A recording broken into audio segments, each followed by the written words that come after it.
steak tartare. It was Mr. Bean's birthday, and he wanted to enjoy it. What could he do? How can I make this important day a happy day? He thought. I know. I'll go out to a restaurant for dinner this evening. I'll enjoy that. Mr. Bean didn't often eat in restaurants. They were sometimes very expensive, and he sometimes did things wrong when he was in a new or strange place. Oh dear, life wasn't easy for Mr. Bean. That evening, Mr. Bean put on a clean shirt. He put on his best coat and trousers. He put on his best shoes. Then he drove to a restaurant in the centre of town. He arrived at 8 o'clock and went inside. It was a very nice restaurant. Everybody was wearing their best clothes, and there were flowers on every table. I'm going to like it here, thought Mr. Bean. This is a good restaurant for my birthday dinner. The manager met him at the door. "Good evening, sir," he said. "How are you? Would you like a table for one?" "Yes, please," said Mr. Bean. "Follow me, sir," said the manager. He walked across the room to a table, and Mr. Bean went after him. "Here you are, sir," said the manager. "This is a nice table." He pulled the chair away from the table. Then he waited for Mr. Bean to sit down. Mr. Bean looked at him. "Why is he taking my chair away?"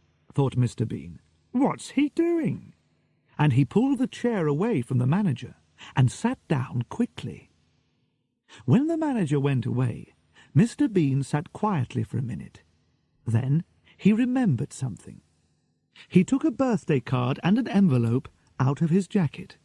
Next, he took out a pen and wrote, "Happy Birthday, Bean," inside the card. Then he put the card into the envelope and wrote his name on the outside of it. He put it on the table and put his pen back into his jacket. After a minute or two, Mr. Bean pretended to see the card for the first time. "Oh, a card for me?" he said. He opened the envelope and took out the card. He read it carefully. "Now that's nice," he said. "Somebody remembered my birthday." And he stood the card on his table. The manager arrived with the menu and gave it to Mr. Bean. Mr. Bean started to read it. "Oh dear," he thought. "Everything's very expensive. What can I have?" Mr. Bean got out his money. He had a £10 note and some coins. He put the money onto a plate. "How much have I got?" he said, and he moved the money round on the plate. 10, 11, and 40, 50, 55. £11 and 55 pence. He looked at the menu again. What could he eat for £11.55? The manager came to his table. "Are you ready, sir?" he asked. "Yes," said Mr. Bean. He put his finger on the menu. "I'll have that, please." The manager looked at the menu. "The steak tartare, sir." "Yes, of course." "Yes," said Mr. Bean. "Steak." The manager took the menu and went away. Mr. Bean sat and looked round the restaurant. There were a lot of people in the room. There was a man and a woman at the next table.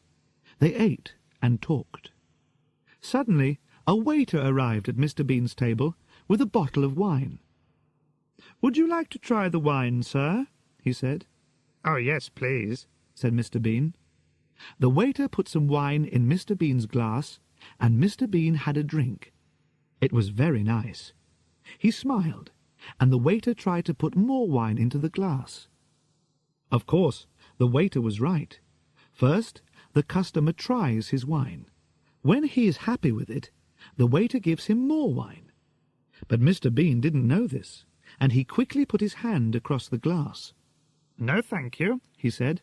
"I don't drink wine when I'm driving." The waiter looked at him strangely and walked away. He didn't say, "Why did you try the wine when you didn't want it? You stupid man." Mr. Bean took the knife from the table and started to play with it. He pretended to be a bad man. He pretended to push the knife into somebody. But he didn't really want to kill anybody, of course.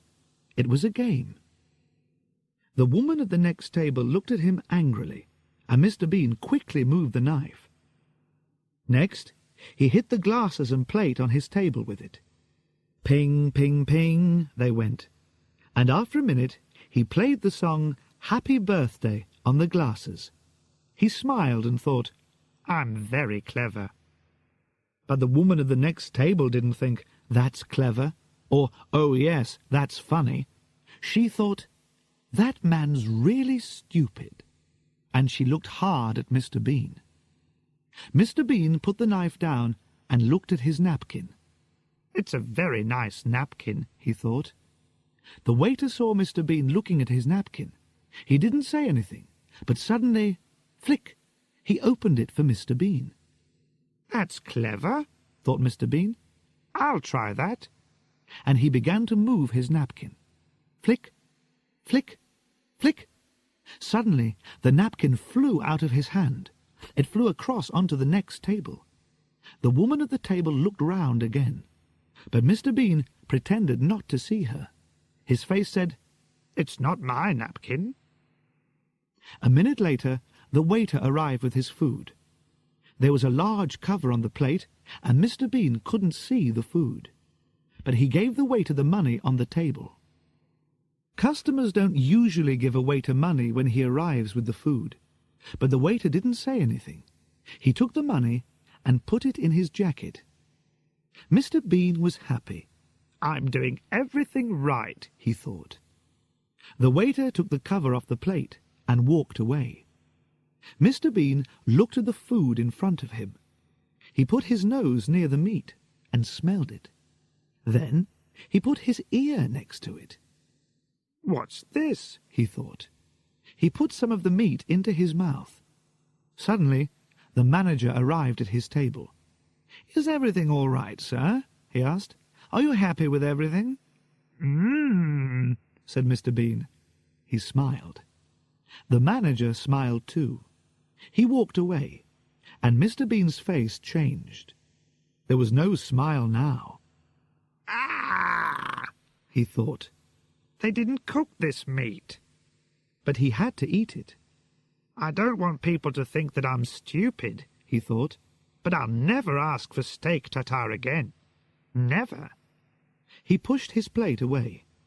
But then the waiter went past his table. "Is everything all right, sir?" he asked. "Oh, yes," said Mr. Bean. He smiled. "Yes, everything's very nice, thank you." He smiled and pretended to eat some meat. But the waiter went away before Mr. Bean put it into his mouth. "What can I do with it?" he thought. "I can't eat this. Where can I hide it?" Then he had an idea. Carefully, he put the meat into the mustard pot and put the cover on it. "Where can I put some now?" he thought. "I can't eat it, so I've got to hide all of it. Oh, yes, the flowers." He took the flowers out of the vase, but then the manager went past, so Mr. Bean pretended to smell the flowers. Very nice," he said. The manager smiled and walked away. Quickly, Mr. Bean put some meat into the vase and pushed the flowers in on top of it. He looked round the table. "Where next?" he thought. "Yes, the bread." He took his knife and cut the bread roll. Then he quickly ate the middle of it. Now he could push some meat inside the roll. He did this. Then he put the roll down. He looked at the meat on his plate. "There's a lot of it," he thought. "Where can I hide it now?" He looked at the small plate on the table. Perhaps he could hide some meat under the plate. He looked round. "Nobody's watching me," he thought. So He took more meat from the big plate in front of him and put it under the small plate. Then he pushed down hard with his hand. The waiter walked past his table again. Mr. Bean smiled at him and put his arm on the plate. After the waiter went away, he pushed down on the small plate again. "That's better," he thought. "Now you can't see the meat. Good. But there's more meat. Where can I hide it?" He looked round the table. "The sugar pot," he thought. "But it's got sugar in it. What can I do?" He thought quickly. Then he put some sugar into a wine glass. Next, he put some of the meat into the sugar pot. Then he put the sugar from the wine glass on top of it. "Good," he thought. "Nobody can see it in there." Suddenly, Mr. Bean could hear music. "Where's that coming from?" he thought. He looked round and saw a man with a violin. After a minute or two, the man came across to Mr. Bean's table and played for him. Mr. Bean smiled. "This is nice," he thought. Then the man saw Mr. Bean's birthday card, and the music changed. The man started to play Happy Birthday. The people at the other tables looked round when they heard the song. Who's having a birthday, they thought. Then they saw Mr. Bean and smiled at him. Mr. Bean smiled back at them. He pretended to eat some of the meat, but he didn't put it into his mouth. The man with the violin walked round Mr. Bean's table and watched him. He played his violin and waited for Mr. Bean to eat the meat. And he waited and waited and waited. "I'll have to eat some," thought Mr. Bean. "He'll only go away when I eat it."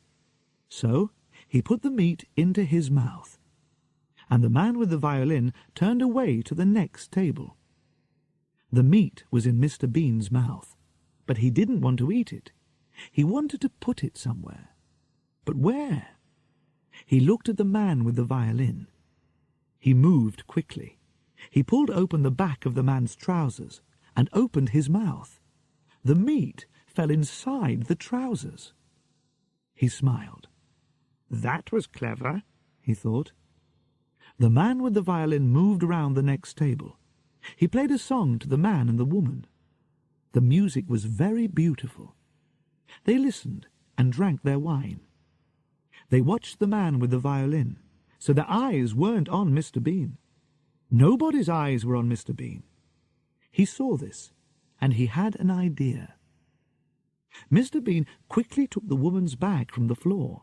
He opened it and pushed some meat inside it. Then he put the bag on the floor again.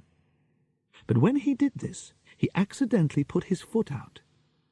The waiter walked past with some plates of food, and he fell over Mr. Bean's foot. The plates fell onto Mr. Bean's table and onto the floor. There was a loud crash, and the people at the other tables looked up quickly. "What happened?" they said. Then they saw the waiter on the floor. "Oh dear," they said. Now Mr. Bean had another idea. Here was the answer to his problem. He moved very quickly. He pushed the meat from his plate onto the table with the other food. Then he pretended to be very angry. "Look, you stupid man," he said to the waiter. "Oh, look at this." The waiter got up from the floor. "I'm sorry, sir," he said. "I'm really very sorry." The manager arrived at the table. "I'm very sorry too, sir," he said. "Oh, the food." "Yes, it's everywhere," said Mr. Bean.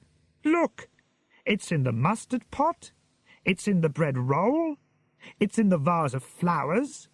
He took the woman's bag from the floor. "And it's in here." He pulled open the back of the violin player's trousers. "And here." The waiter couldn't understand it. "Go back to the kitchen," the manager told him, and the waiter went away. Then the manager turned to Mr. Bean. "Please, sir, he said. "Come with me." "What?" said Mr. Bean. "Oh, yes, all right." The manager took Mr. Bean to a clean table. "Sit here, sir," he said. Mr. Bean sat down. "Thank you," he said. The manager opened Mr. Bean's napkin. Then he got the birthday card from the other table. He put it on Mr. Bean's clean table. "Thank you," said Mr. Bean. The man with the violin came across and played Happy Birthday to him again. Mr. Bean smiled. Now everything was all right. "Now I can start again," he thought. "And this time I'll do everything right." The waiter arrived at Mr. Bean's table. He put a plate in front of Mr. Bean. The manager smiled and took off the cover. Mr. Bean looked down, and he stopped smiling.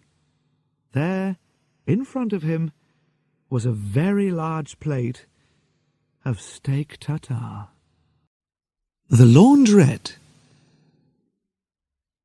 A lot of Mr. Bean's clothes were dirty. "I'll go to the laundrette this morning," he thought. "I'll take the car." He put his dirty clothes into a very large black bag and took the bag out to his car. He put it inside. Then he got in and drove to the laundrette. The laundrette wasn't very busy that morning. Before Mr. Bean arrived, there were only 2 women there. The younger woman was with the laundrette manager. "I've got to wash a lot of clothes," the young woman said to the manager. "I'll want a big washing machine." "This is one of our bigger machines," said the manager. "Use this." At that minute, Mr. Bean arrived. He had the black bag on his back, and he couldn't get it through the laundrette door. "Oh," he said. He pulled and he pushed. He pushed and he pulled. In the end, he got the bag inside. He took it across to one of the washing machines. "Money," he thought.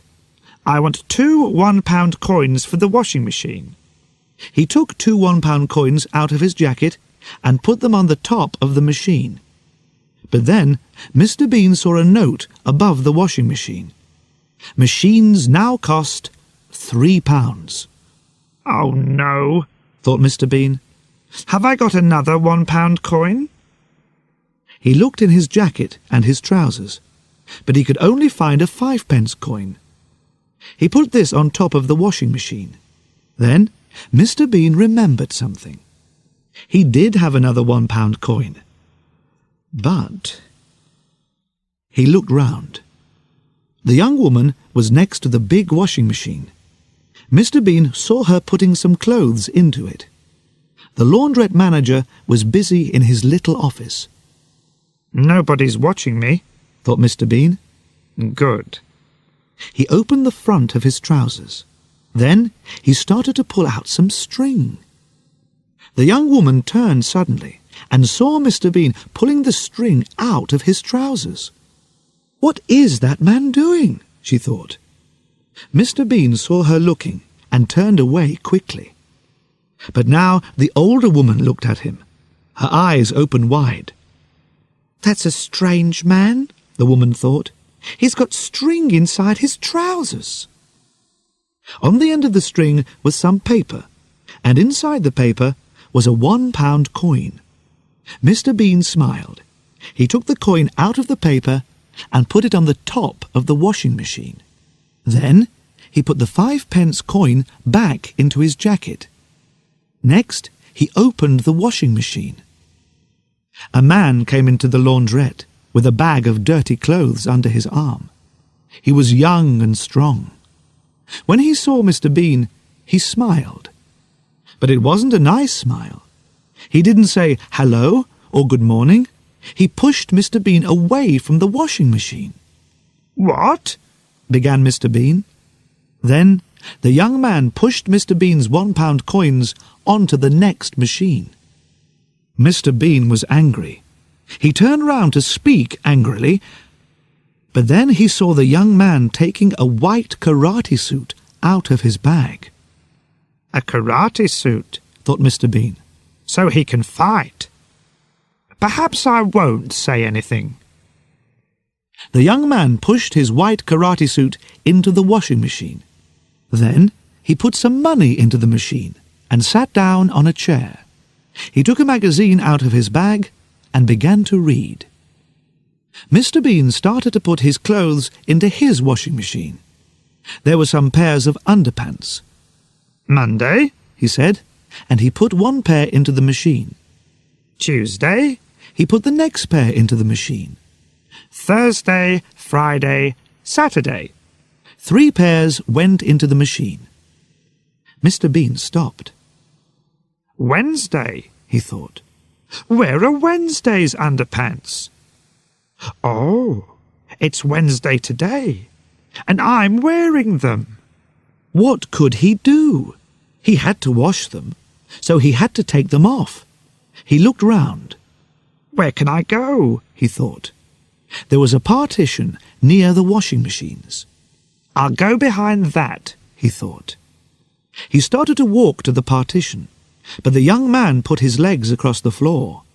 He wanted to make Mr. Bean angry. But Mr. Bean remembered the karate suit. The man could fight.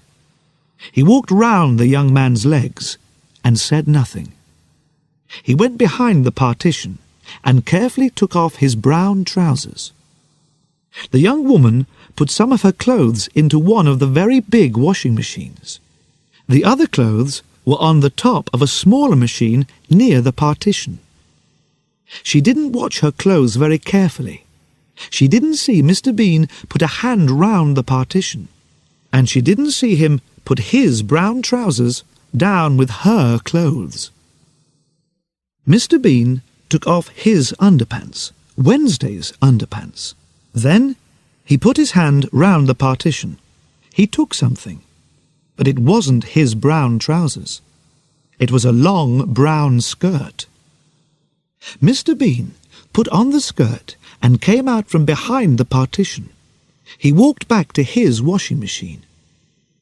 The young woman took the brown trousers from the top of the smaller washing machine. She didn't look at them. She put them into the big machine. Next, she shut the door of the machine and took a magazine. Then she sat down on a chair near the dryers and started to read. She had her back to Mr. Bean, so she didn't see him wearing her skirt. Mr. Bean put his Wednesday underpants into his washing machine. Then he closed the door and put in his 3 one-pound coins. He sat down on a chair and saw the skirt. Oh no, he thought. What's this? A skirt? Where are my trousers? The young man walked past him, and Mr. Bean tried to hide the skirt with his hands.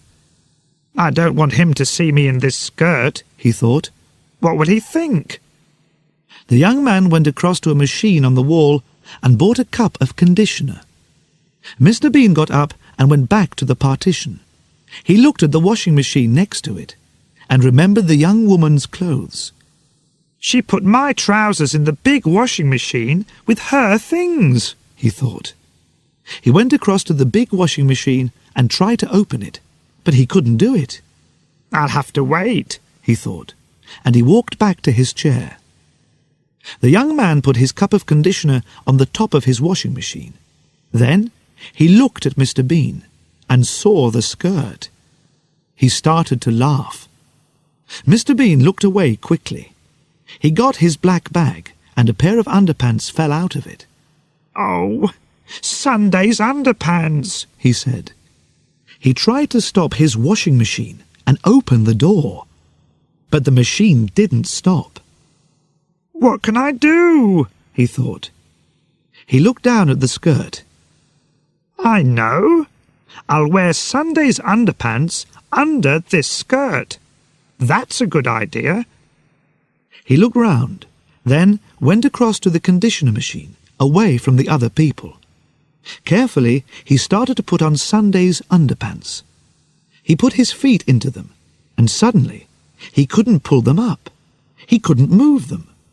There was a strange foot on them. It was the young man's foot. Mr. Bean turned round and saw the young man laughing at him. Mr. Bean wanted to shout, "Go away, you stupid man!" but he was too afraid. After a minute, the young man laughed again and went back to his chair. Mr. Bean quickly pulled up Sunday's underpants. He was angry. "I don't like people laughing at me," he thought, and he looked at the young man. "What can I do to him? I can't fight him. He's too strong." Then he had an idea. There was a coffee machine next to the machine for conditioner. Mr. Bean went across to it and got a cup of black coffee. He smiled and walked back to his washing machine with the coffee. The young man's eyes were on his magazine. He didn't look at Mr. Bean or the washing machine. Now, thought Mr. Bean, and he quickly changed the young man's cup of conditioner for his cup of black coffee. Then he carried the cup of conditioner to his chair and sat down. He smiled. "That will teach him a lesson," he thought. After a minute, the young man stood up and went to his machine. He had to put the conditioner into it now. He stood next to the machine and laughed at Mr. Bean's skirt.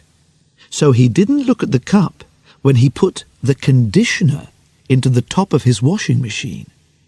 But of course, it wasn't conditioner. It was black coffee. Mr. Bean tried not to laugh. The young man sat down in his chair again and looked across at his washing machine. There was a window in the door, and the young man could see his white karate suit going round and round in the water. But the suit wasn't white now. It was brown. "What?" he shouted. He jumped up. He ran across to the cup and looked inside it. Then he put it to his nose and smelled it. "Coffee!" he shouted. Then he looked across at Mr. Bean. "Did you?" Mr. Bean didn't answer, but his face said, "Who? Me?" He pretended to drink his cup of coffee, but it wasn't coffee. It was conditioner. The young man went to find the laundrette manager. Mr. Bean stopped drinking and said, "Ah!" The young man showed the brown karate suit to the laundrette manager. "What's wrong, sir?" said the manager. "This karate suit was white when I came in here," said the young man. "Now look at it." "What did you do to it?" said the manager. "Me? I didn't do anything to it," said the young man angrily. He pulled the manager across to his washing machine. "This is your machine, is that right?" Yes, said the manager. The young man showed him the karate suit again. "This cost me £200, he said. "What are you going to do about it?" Will you come to my office, please, sir?" said the manager. "We can talk about it there." Mr. Bean sat opposite a large dryer. His underpants and other things were in the machine. They were clean now and nearly dry. Mr. Bean waited. After a minute, the dryer stopped. He got up and opened the door. Then he started to take out his clothes. A minute or two later, the young woman came to the next dryer and started to take out her clothes. They were dry too. "Perhaps my trousers are in there," thought Mr. Bean. The young woman took some clothes out of the machine and put them into a bag. Then she went back to the big washing machine for her other clothes. Mr. Bean moved quickly. He started to look through her clothes for his trousers, but he couldn't find them. "Where are they?" he thought. "They're here somewhere. Wait a minute. Perhaps she left them in the dryer." So he looked inside it. First, he put his head into the machine. "I can't see anything," he thought. "It's too dark." Next, he climbed into the machine. The young woman was busy at the big washing machine. She didn't see Mr. Bean climb into the dryer. Then she took something out of the big washing machine. Her eyes opened wide. "What's this?" she thought. "A pair of trousers? I haven't got any brown trousers." She threw them onto one of the other washing machines. Then she took her clothes across to the dryer. Mr. Bean was inside the dryer. "Where are my trousers?" he thought. Suddenly, the woman's washing began to fly into the machine. A skirt, a dress, and some shirts. "What?" began Mr. Bean. Then the dryer door shut with a bang. "Oh, no!" thought Mr. Bean. He turned and climbed back to the door. "Help!" he shouted through the window in the door. "There's somebody in here!" But the woman couldn't hear him. She took a pound coin and put it into the dryer. Mr. Bean hit the window in the dryer door. Bang! Bang! But nobody heard him. "I can't get out!" he shouted. Suddenly, it was very hot inside the dryer. There was a noise, and the machine started. The clothes began to go round and round, and Mr. Bean began to go round and round, and round, and round.